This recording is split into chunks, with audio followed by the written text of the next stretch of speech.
Ladies and gentlemen, welcome to my third and last lecture of the lecture series Problems with Statistical Tests in Empirical Work.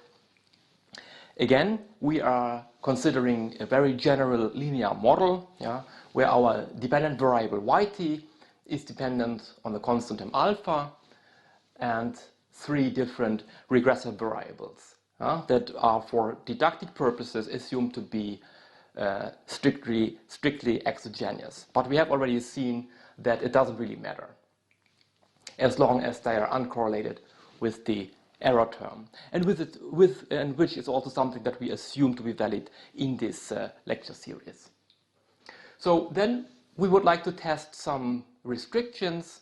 We have a hypothesis. We want to test some theoretical model. Now we take it to the data and we form our hypothesis in order to either reject or to validate the theoretical model that we have in mind. Again, we have a very general test statistic, lambda, and it is and we assume that this is chi-square distributed. And depending on how many restrictions we have, if we have just one parameter that we are interested in, then it's obviously chi-square distributed with 1 degree of freedom. Do we want to have two restrictions? Then it's obviously chi-square distributed with 2 degrees of freedom. So everything depends, the degrees of freedom depend on the number of linear restrictions that we impose on that model. And given our lambda, we can formulate our hypothesis pair. And let's consider now different possibilities of the outcome. Let's consider that we have a hypothesis and we have our test statistic lambda, and we have a null hypothesis and we have an alternative hypothesis. And let's consider this outcome here. Let's assume that our alternative hypothesis is right. If we accept it, then we don't have an error, right? The problem arises if the alternative hypothesis is wrong, but we accept it anyways, which means we reject the null hypothesis, which is right. So, and the error that we perform in this case is the so-called type 1 error. The so-called type 1 error.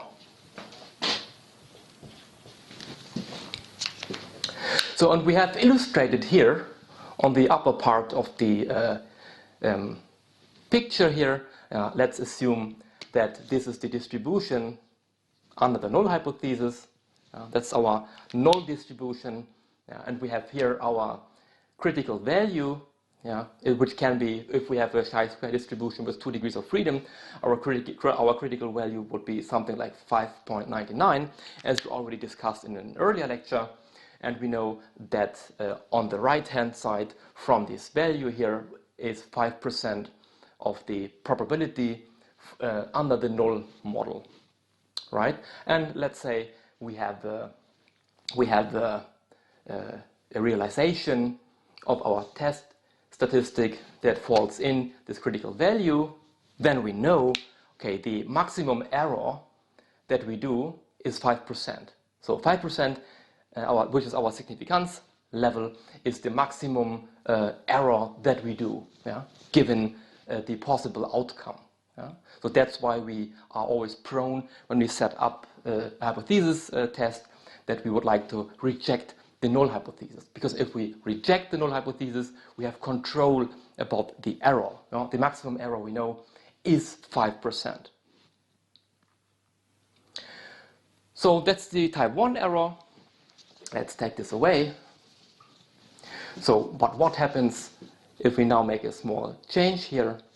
Let's assume that the null hypothesis is right. So if the null hypothesis is right, and we would reject it and accept the alternative hypothesis, what's then the error? If the null hypothesis is wrong, and we reject it, we don't do an error here. But the error would occur if the null hypothesis is right and we would reject it. So that's the so-called type 2 error, and that's what illustrated here in the picture below. So again, we have the same distribution. We have this is our null hypothesis distribution. Yeah.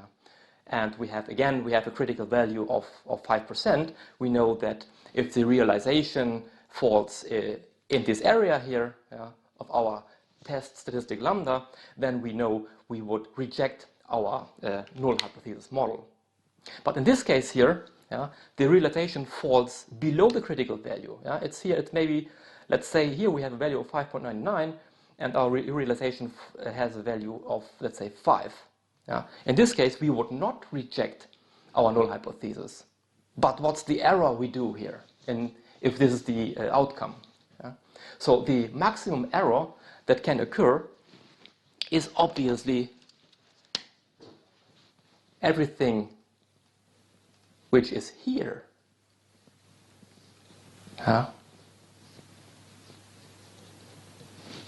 And how much probability density it is. Because if this is here the distribution, it's the whole part of that distribution, which is the error, the type 2 error, and we don't have control of it. We don't know how much it is. That is the major problem. Whereas here, in this case, if we face the type 1 error, we know it's maximum this probability density, this 5%. But the type 2 error is obviously different because we don't have control of it. So that's why we typically formulate our hypothesis in a way that you would like to reject the null hypothesis. So an important thing is this significance level. And usually in applied work, we choose a significance level of 5%. And this is the reason for that. So if you read some books in the econometric literature, this is also called the size of the test. The size of the test, 5%. So we want to have control on the size of the test. So let's take this away.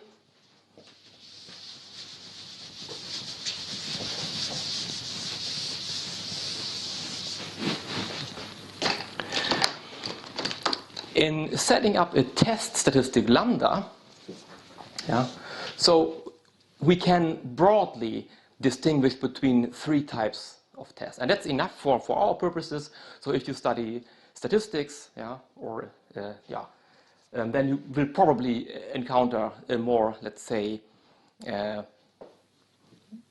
they can be more defined, these clusters, but they might have a little bit more clusters, but for our purposes, it's enough if we know 3 different clusters. So let's say the first type could be that our lambda can be explicitly derived. In this case, it's exactly, our test statistic is exactly valid. So, which means even in small samples, we can use it, and we know that the size will be 5%. So that's no problem.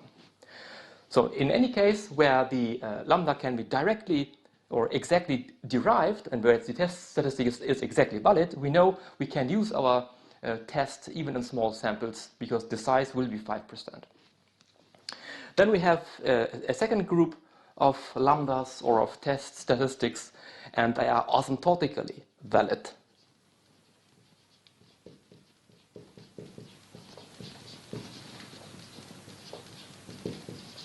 So what's going on here? So obviously this kind of tests, they rely on the law of large numbers, and we can use them in large samples.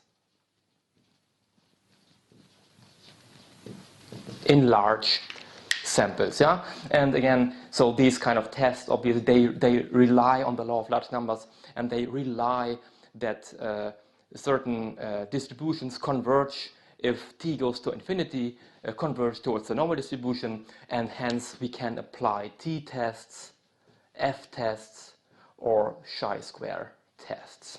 Yeah? So basically we can use our standard tests if the sample size is very large. But then we have also a third class or a third cluster of statistical tests, and they are not asymptotically valid.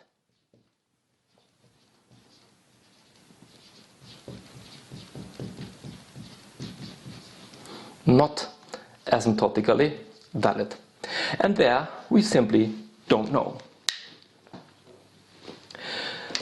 What do we do in this case? So in this case, we can apply simulation studies in order to figure out how the size of the tests respond.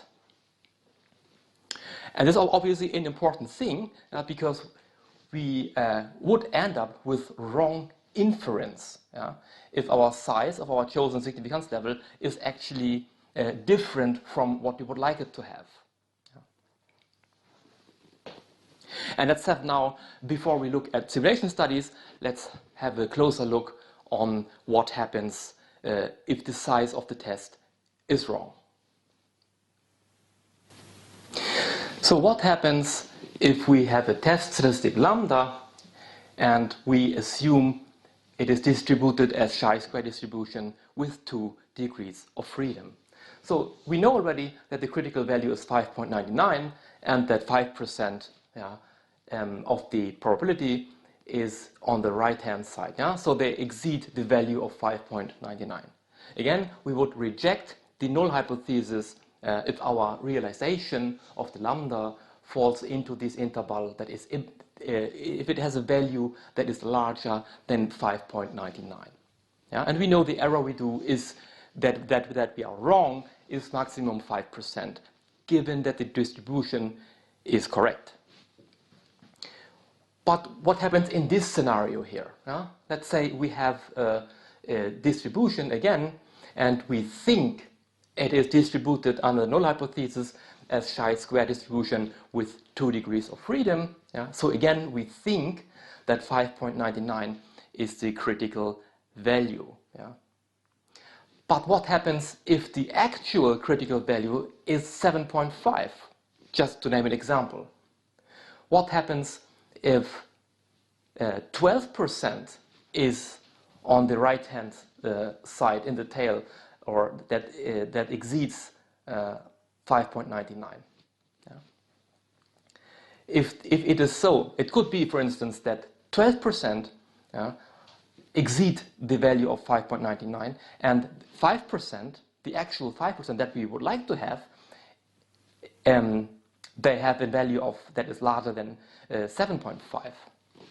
In this way, in this scenario here, the actual size is 12%, but we think it is 5%. So what happens here in this area between 5.99 and 7.5? So we should not reject the null hypothesis, right? We should not reject the null hypothesis, but we do.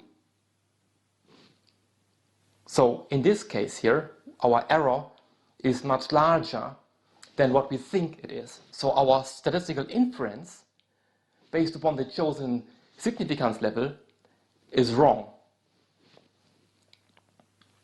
So in this case here, we have an over-rejection basically of the, or we have a size distortion, and we end up with wrong statistical inference, because obviously the 5% that we would like to have, or that we think we have, they are much more on the right-hand side.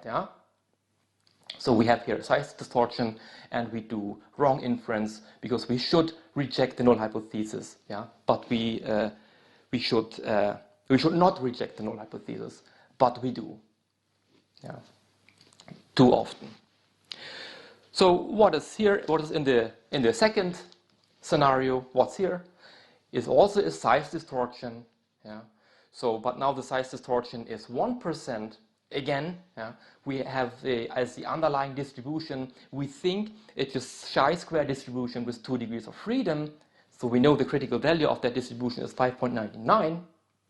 But let's say that 5% of the probability on the right-hand side, they exceed the value of 3.5 instead of 5.99. Yeah? So it's here it was moved to the actual critical value is moved to the right, and here it is moved to the left. Yeah? So above 5.99, there is 1% of the probability from the actual distribution, and not 5%. We think it's 5%, but it's only 1%. Yeah? So this is, in this case, we have it's undersized. Here we have oversized, and here it's undersized. The situation it's undersized. So what happens here in this area between 3.5 and 5.99 in this area here? What happens here?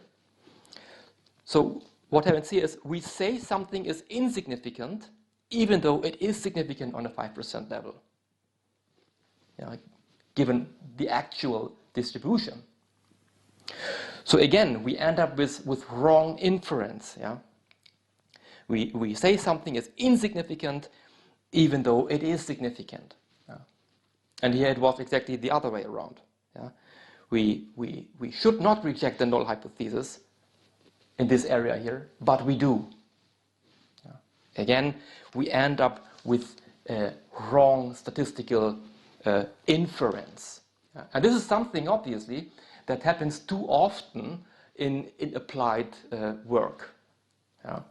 We have, and this is especially pronounced if we are in the situation where the asymptotic test statistic is not valid, or if we cannot derive the asymptotic properties of the test statistic.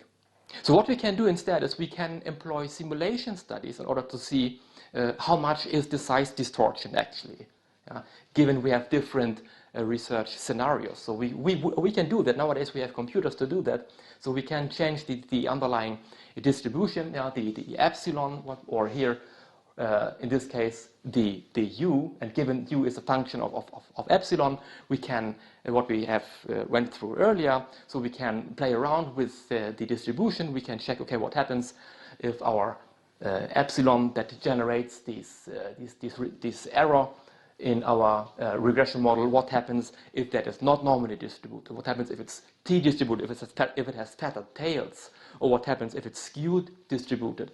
All this is something that we can investigate using simulation studies. Yeah? And we can investigate, okay, how much is the size distortion that we face, if we apply standard tests in a wrong research environment. And this is what we have a look at next. Ladies and gentlemen, welcome to problems with statistical tests and empirical work. And in the following, we would like to discuss a simulation experiment that is taken from the book Bootstrap Tests for Regression Models, from page 95 until 101. And the book is written from Leslie Godfrey, who proposed a long time ago the so-called Lagrange multiplier test, the LM test. And the LM test is basically a counterpart to the Wall test. It is also distributed as chi-square under the null hypothesis. So the book is very, very interesting.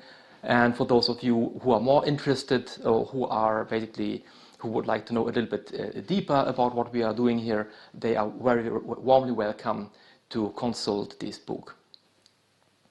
So the purpose is that we get sensitive to, that we develop a sort of critical thinking towards statistical tests and when they can go wrong. So that's the purpose of this course. And so the a simulation study is based upon the model that you see here. Yt is modeled as a function of x t's.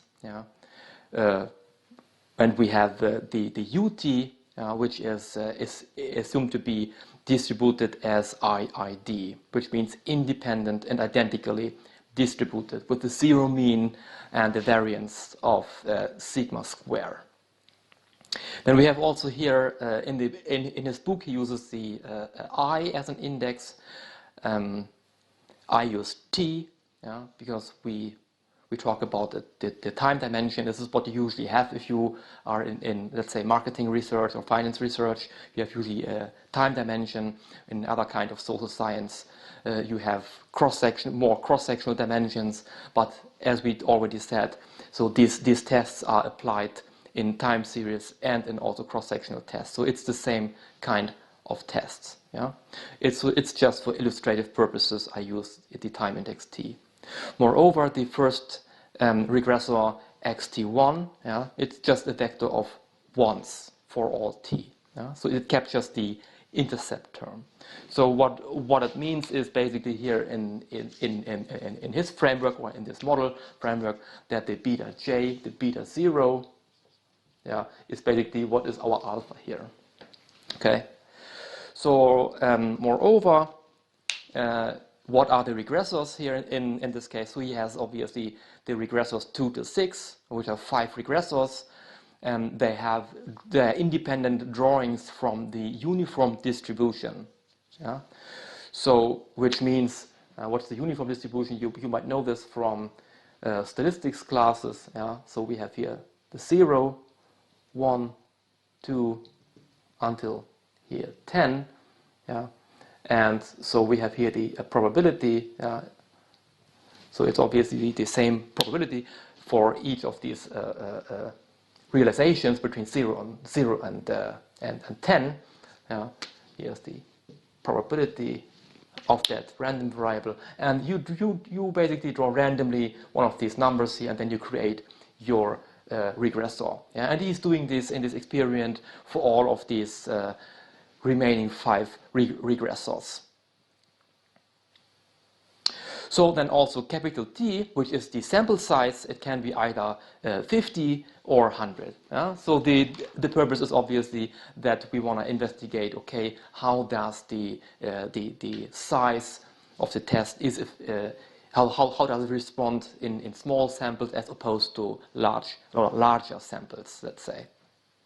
Then UT, this random part, is a pseudo-random variable that can be either the normal distribution, which is often assumed, but it's wrong, often wrong. It can be a t-distribution with 5 degrees of freedom, or a chi-square distribution with 2 degrees of freedom. And it is important to note here that all of these random variables, they are normalized.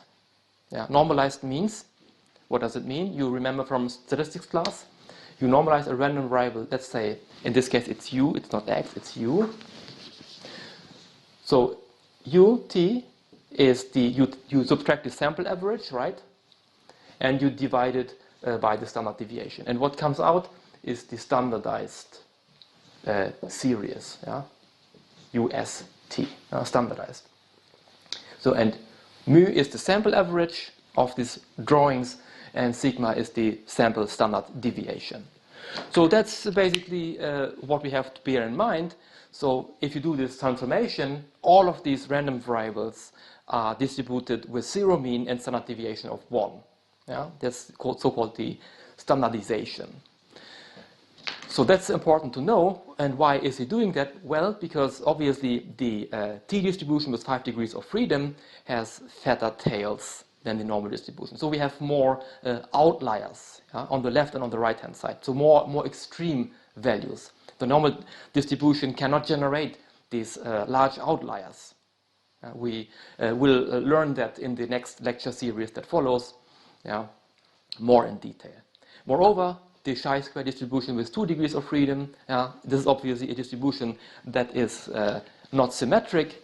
We know that the normal distribution and also the t-distribution, the normal distribution is symmetric, and the t-distribution is also symmetric but fatter tailed. But the difference is with the chi-square distribution, that this distribution is obviously skewed. It is not symmetric. It's skewed to to the left. But it doesn't matter, because if we do this standardization, the standardized chi-square distribution with 2 degrees of freedom has also 0 mean and standard deviation of 1. Yeah? So that's why we do that. So next, we consider, so we know that in the experiment, yeah, we have here this model, and we have these regressors obviously built into that model. The only thing that changes is the UT, yeah, the error term. So when we test now the hypothesis, yeah, that the beta 2 to beta 6, which are in essence these regressors that are based upon these drawings, independent drawings from the uniform distribution, our regressors, our exogenous regressors. We want to test if they are equal to 0. Yeah? The alternative hypothesis H1 is that at least one of these is unequal to 0. Yeah? And we know already, because it's obviously a simulation study, we know already that in the model Y, in the data generating process, that we have obviously a whole bunch of regressors. That's the way how we constructed it. So we know already, that's the beauty with simulation experiments, we know already the null distribution. Yeah? So, and let us now use, obviously in his book he discusses different types of test statistics. Yeah? We spoke already about that.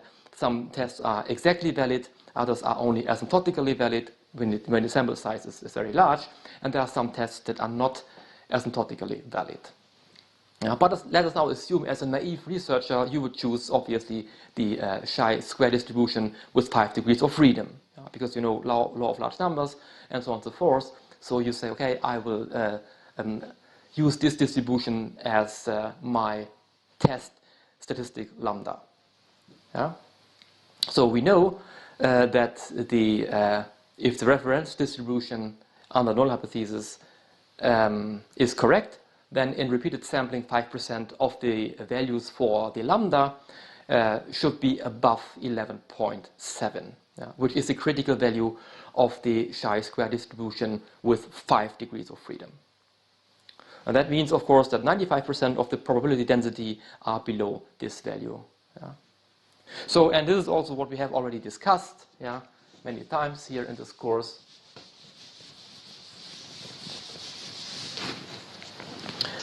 So we have this chi-square distribution. Yeah. In this case, we have now 5 degrees of freedom. Yeah, and you know the chi-square distribution is a little bit skewed. And we know, okay, 11.07 is our critical value if we have 5 degrees of freedom. And we know also that here, above 11.07, yeah, there are 5% of the probability mass. So that's what we know, and recall now that our test statistic looks like what we see here. Yeah? R times beta hat minus R transposed times R times the covariance matrix times R transposed, and the whole term in the middle in the parentheses is inverted, and then we multiply it again with R times our estimated parameter vector beta hat and minus R. And of course now we have to remember what are R, what is beta hat, what is small r, so, and what's the covariance matrix. So of course we have already done that, so we know that our R, small r, is just a vector of zeros, and we have obviously 5 under the null hypothesis. We have here 5 parameters to estimate, so our small r is just a vector, a 5 by 1 vector of zeros. Yeah, very simple. Our capital R is accordingly, what is it? So we have 6 in the original model. We have 6 parameters, right? You see. So, and we are interested in the second guy. So that's obviously the first row in our R matrix is obviously then a 1 by 6 column vector, which has 0 as first element. Second element is 1, and the third, fourth, fifth, and sixth element are zeros. Yeah, and then of course the second column vector, the first element is 0, the second is 0, and the third one is 1, and the rest is 0. And then we have again, in the third row, we have 0, 0, 0, 1, 0, 0. Then the fourth, obviously, is 0, 0, 0, 0, 1, 0. And the last one, the fifth, is 0, 0, 0, 0, 0, and 1. Yeah? So this is obviously a 5 by 6 matrix. Yeah? And of course, our parameter vector beta hat is obviously a 6 by 1 vector. Yeah? It must match our capital R. Yeah? It's a 6 by 1 vector, and our covariance of our beta is it's a 6 by 6 matrix. Yeah. So in the corresponding tables, yeah, the asymptotic or the test statistic that we think is or that we use here in this example that we think is correct is denoted as BPX, Breusch-Pragan. Yeah? So it's BPX, chi-square distributed with 5 degrees of freedom. So again, that's table 3.1. Yeah? These are the estimates of rejection probabilities of the standard Monte Carlo and non-parametric bootstrap tests for heteroscedasticity, and so on and so forth. So important for us to know is that the size is here 5%. So they think, or they check, okay, how often do we reject the hypothesis? So they investigate, okay, how much is the size of that test? And if we have the normal distribution as our UT, as our in our error term, then obviously we get a correct size or rejection probability, which is 4.77. Yeah. We have to consider the column BPX, because this is our lambda, that is based upon the chi-square distribution with 5 degrees of freedom. So, and we see here, if we have the standard normal distribution, so the rejection probability or the size is 4.77, which is very close to our desired value of 5%. So if we move to the right-hand side, where we have a larger sample size, the sample size is now 100, small n is 100 here, and we see the corresponding rejection probability or size is 5.02, which is 5%, so which gives us exactly what we would like to have.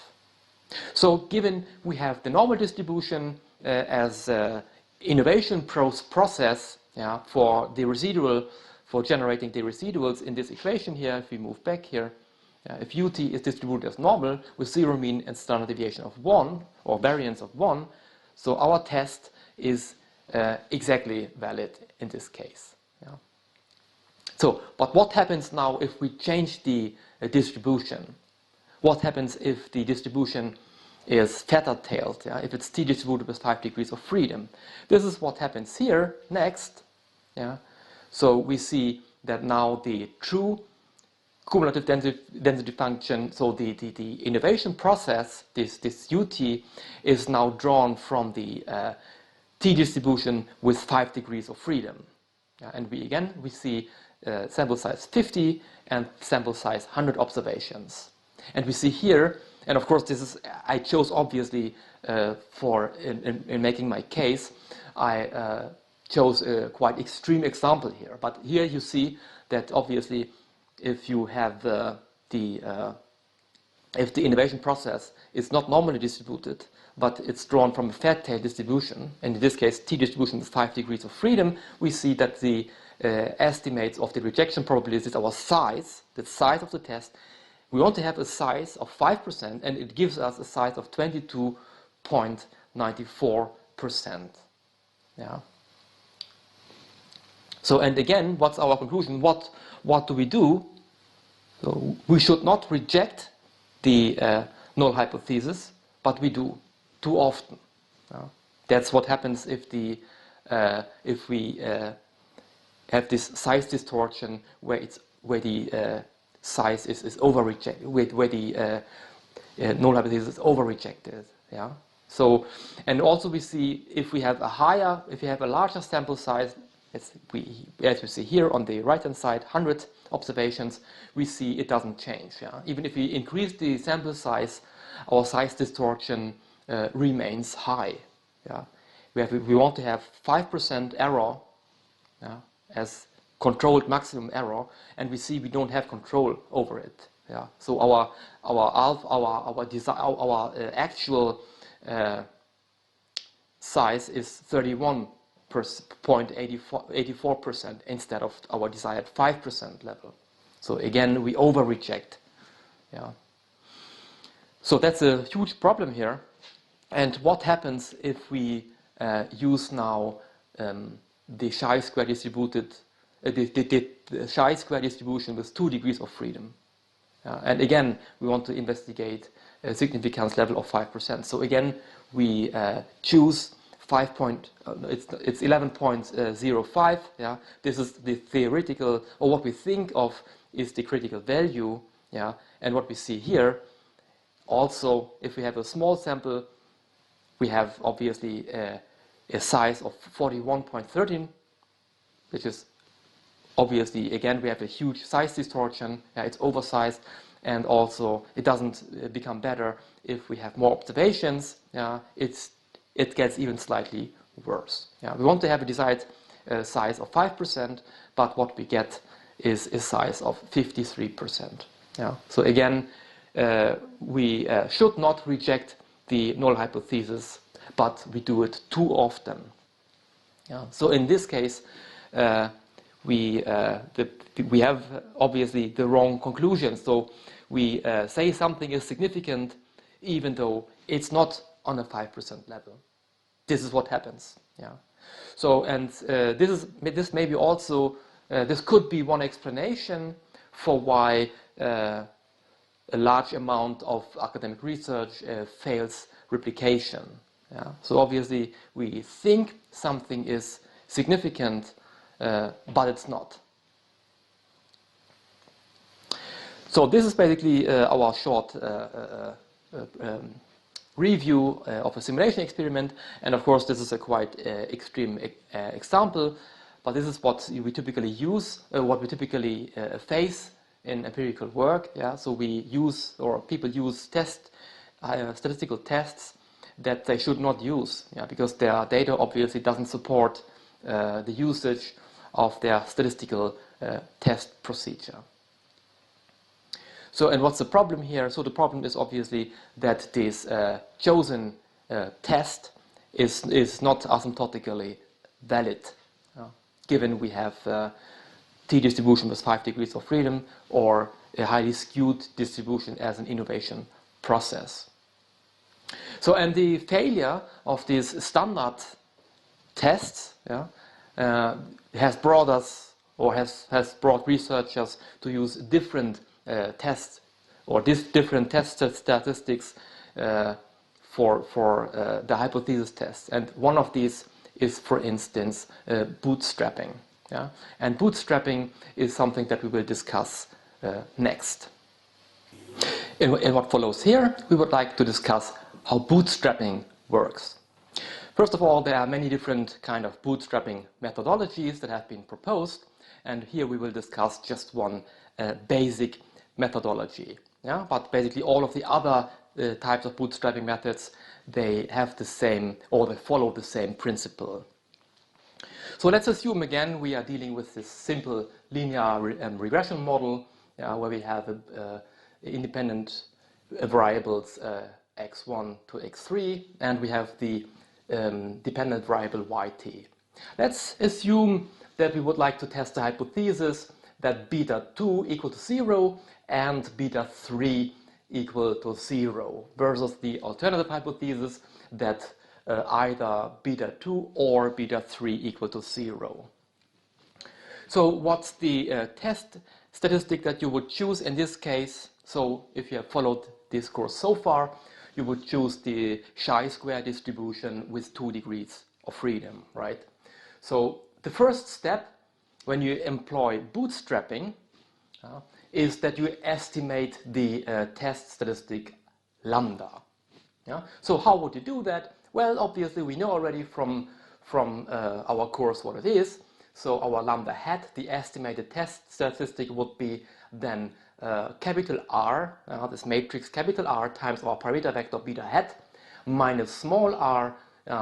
This is then transposed times what is here, our capital R matrix times the covariance matrix of our point estimator beta hat times capital R transposed, and we know already that this here picks us the corresponding elements from the covariance matrix. The corresponding elements are obviously the variance of our beta 2, the covariance of beta 2 and beta 3, and the covariance of beta 3 and beta 2, which is in essence the same, and the variance of the second guy. So it's what we get here is obviously a 2 by 2 matrix that is inverted. And this is multiplied then obviously with capital R times beta hat minus small r. That's our test statistic, and we know on the null hypothesis, if the null hypothesis is true, this guy here is chi-square distributed with 2 degrees of freedom. And we know already the critical value, we have that in mind, it's 5.99. So what are the elements here? We know already what is our capital R matrix. It's a 2 by 4 matrix, because we have 4 parameters, and our beta 2 is the third parameter, and our beta 3 is the fourth parameter. So our capital R matrix looks like this. It's a 2 by 4 matrix. Our small r is a 2 by 1 vector, which consists only of zeros. We know how to get our parameter vector beta hat. We know how to estimate it. We use OLS simply, and it's x transposed x inverted times x transposed y. All this we get from the data. This is easy to code. We know our covariance matrix is given by sigma squared times x transposed x inverted. If the standard assumptions hold. And this is now the important thing to bear in mind. And we know also our sigma square, that is the incremental part of the covariance matrix from beta hat. We have to estimate it using our data. Our sigma square hat is given by our residual vector u hat transpose times u hat, that's the number, divided by the observations capital T minus 5. Or minus 4 actually, it's minus 4.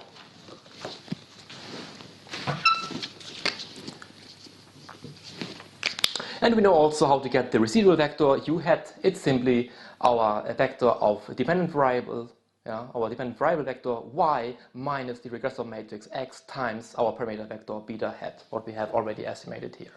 So very simple, but now we have to bear in mind, and that's how bootstrapping actually works, and that's also, I would say, one of the main problems of bootstrapping in general. So if we implement our test, we have to have already an idea what's the problem with the data. So if we think that our data suffers from conditional heteroscedasticity, so that we have sort of arch effects, this volatility clustering, which we often observe in financial markets. If this is the problem, then we need to choose a test statistic lambda that also accounts for that. Already in implementing, in the first step, the corresponding reference statistic, it should be the asymptotically, let's say, correct test statistic already. So, and what we know already, this is not, we cannot obviously use this test statistic here. If we have conditional heteroscedasticity in the data, we have to estimate the test statistic or the covariance matrix of our beta hat like this, because we cannot use this expression here, simply because our sigma square is time varying. So we have to go with this covariance matrix here instead. So we have to plug in essence, here, in this step here, this guy, we have to use this guy here and not this guy.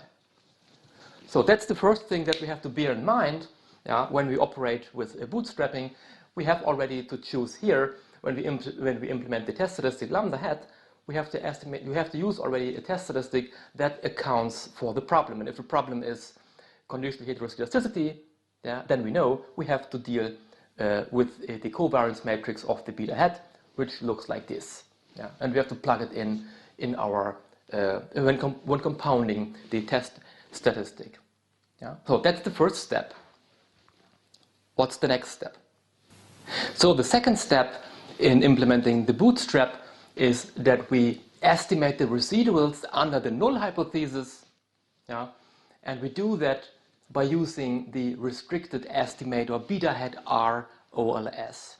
Yeah? And we know from econometrics classes, yeah, that we have to use this Lagrange procedure, the optimization procedure, and we can show that, but we skip it here in this class. Yeah, we just use the result from econometrics, the restricted OLS estimator, and it's called here beta hat R OLS, R for restricted, is given by the regressor matrix transpose times itself inverted times our capital R matrix, and we know already what it is. We have already defined it in the previous step, the capital R matrix transposed.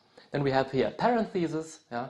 So again, we multiply the matrix R with the regressor matrix, transposed times itself inverted times the matrix capital R transposed. Yeah? And the whole matrix here is inverted.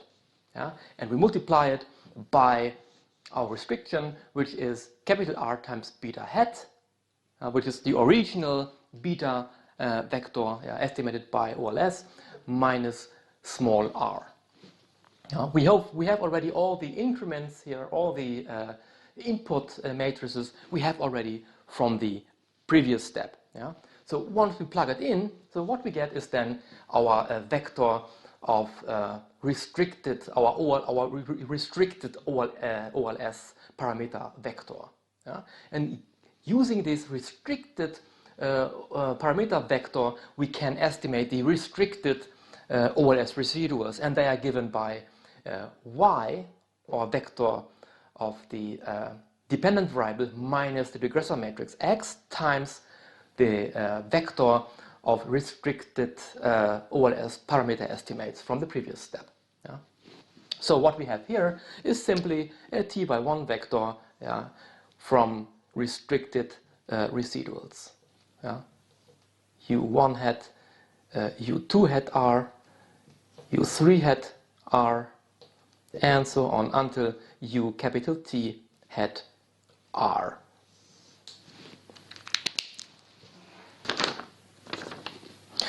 So the first step in bootstrapping is that we use a resampling scheme that matches the dependency structure in the data.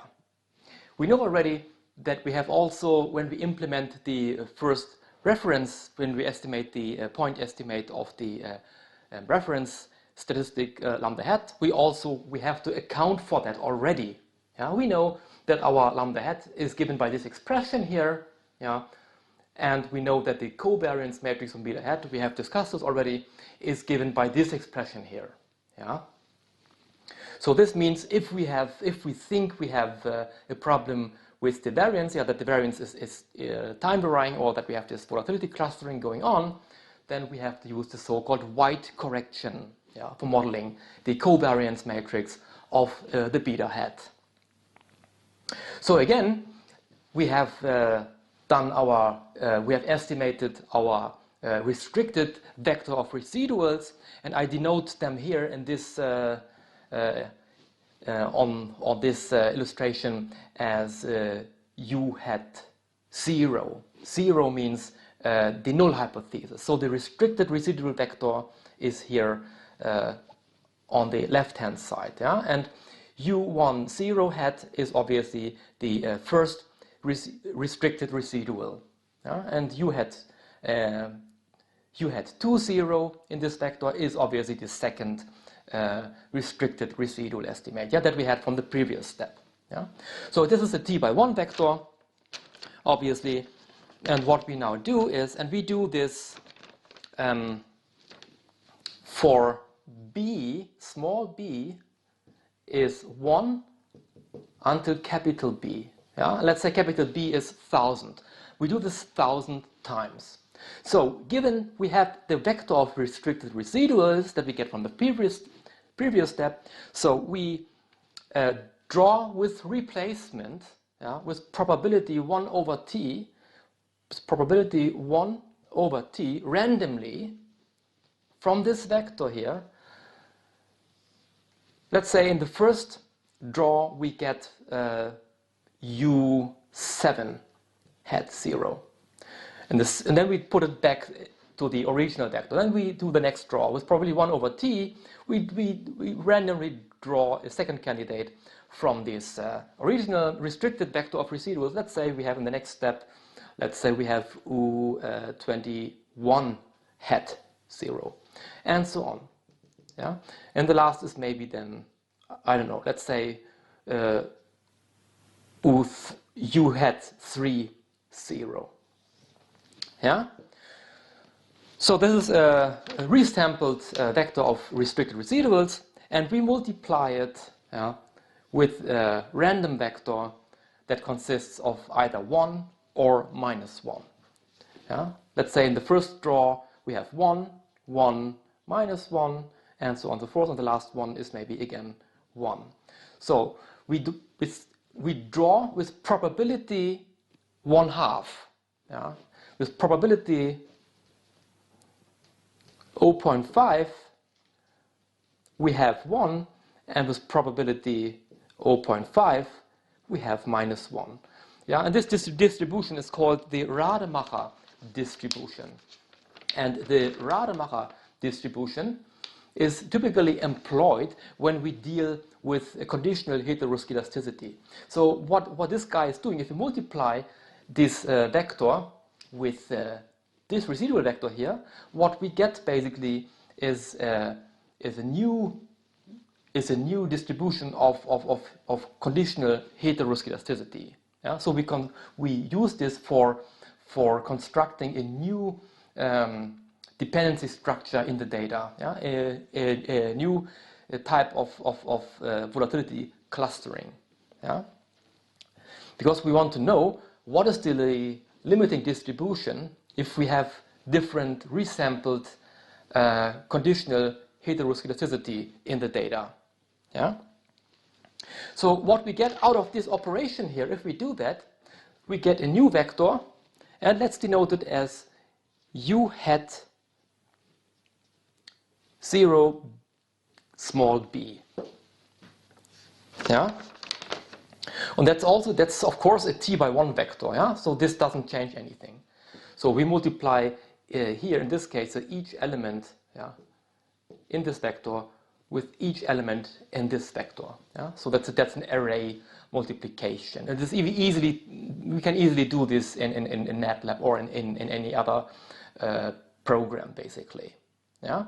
So we get a new vector, yeah, and we do this again. We do this capital B times. Yeah? So after we have done that, yeah, we do this again, and again. And what we get is then we can construct a new vector YB. We call it YB. YB is then our original regressor matrix X times our original beta hat, the restricted ROLS. Now we take the beta hat ROLS, the restricted point estimator, plus our U hat 0B. U hat 0B. So our resampled vector. Yeah? So we have we constructed here obviously a new vector of dependent variables. Yeah?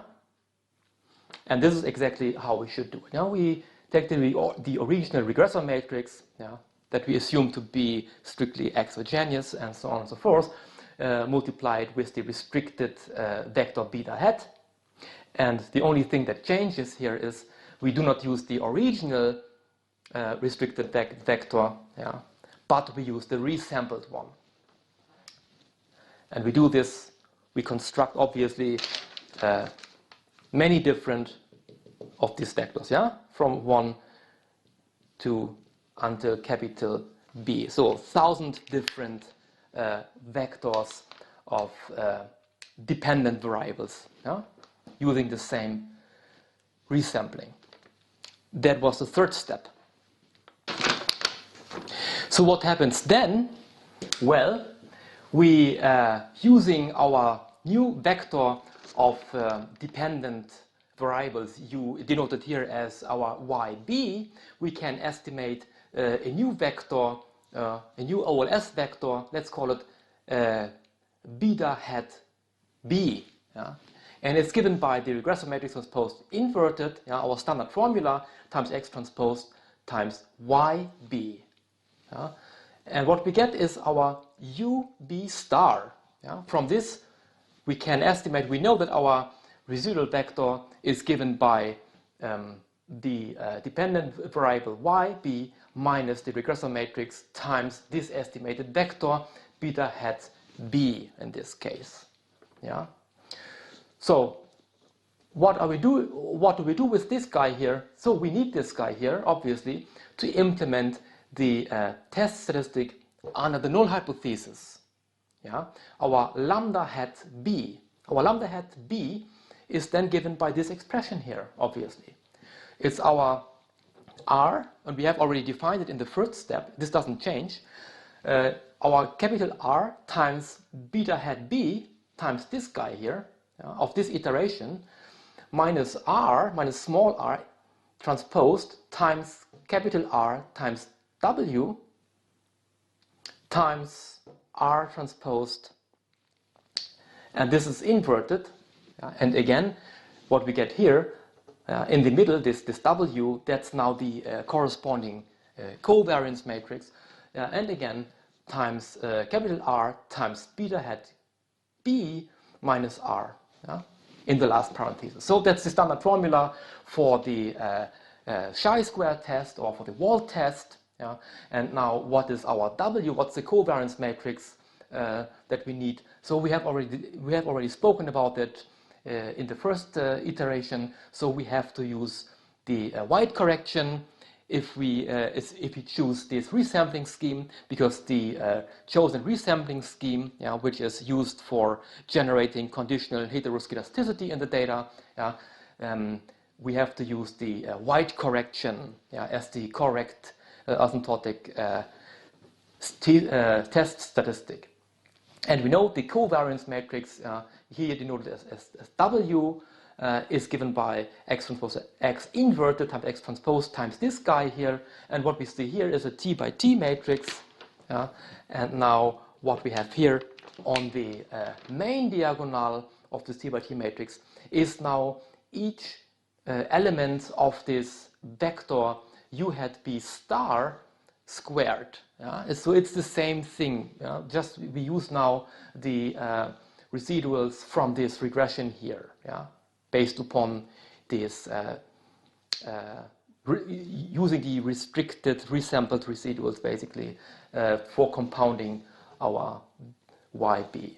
So of course we get a new vector of innovations here of U hat B, which we denote as U hat B star, and it's our U hat B star from this regression equation here that we have here then on the main diagonal. So it's a U hat 1 B star squared, U hat 2 B star squared, and the last element on the main diagonal is U hat T B star squared.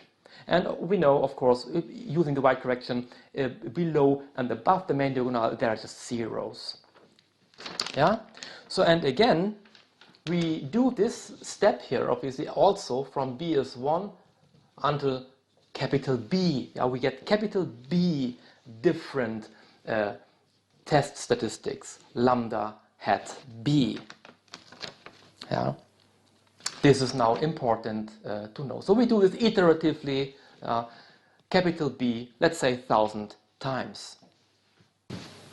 So the last step in the bootstrapping procedure is we have done this 1,000 times, let's say capital B times, and we have constructed capital B by one vector of test statistics lambda hat B.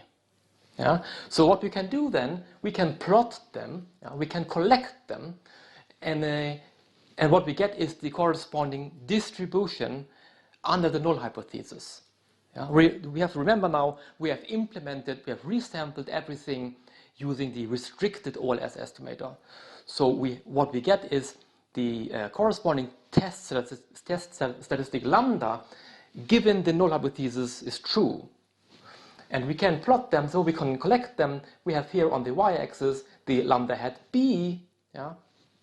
And what we can do is then we can compare, we can check, okay, where's our originally estimated test statistic? Yeah? Our lambda hat from the first step, using the actual data. So, and what we can then do is we can then count, we can collect the number of lambda hat B's that are that exceed the actual lambda hat, and that's our p-value. Yeah. So, given if the p-value here, that's the p-value is are the values for lambda hat B is larger than our actual lambda using the actual data divided by capital B, because this is obviously the number of elements or of simulated, if you want, lambda hats under the null hypothesis. So and what we know is if this is the p-value, that's the p-value, and what we know is if our p-value is larger than 5%, we don't reject the null hypothesis, and if the p-value is smaller than 5%, we would reject the null hypothesis. We reject the null hypothesis. So that's basically how we would perform a bootstrapping test. And now again, so what's the problem here?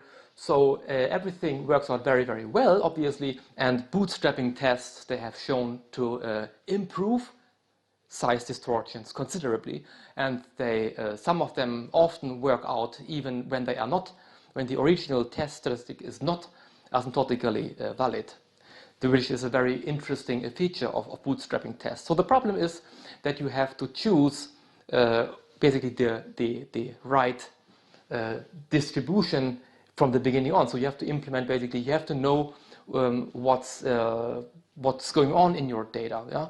So if you have conditional heteroscedasticity in the data, you have to choose the corresponding test statistic that accounts for the covariance matrix already in the beginning and in the resampling scheme.